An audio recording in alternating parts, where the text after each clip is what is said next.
ছোট্ট আম গাছে মুকুল এসছে অসময়ে। এখন আম খাওয়ার সিজন, খাচ্ছি, এখন আবার মুকুল এসছে। এই যে আম আটকে গেছে, কিছু হয়তো পাবো। আর একটা আম লাগিয়েছিলাম, বাঁচলো না। আর এখানে একটা পুরানো আম, একে মুকুল এসছে, এগুলোকে বলে 12 মাসি আম।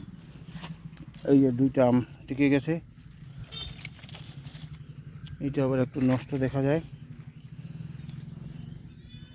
যত্ন নাই, তথাপি দেখি যদি হয়।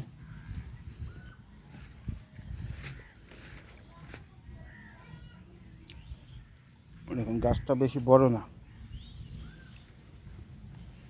কিন্তু মুকুল এসে গেছে।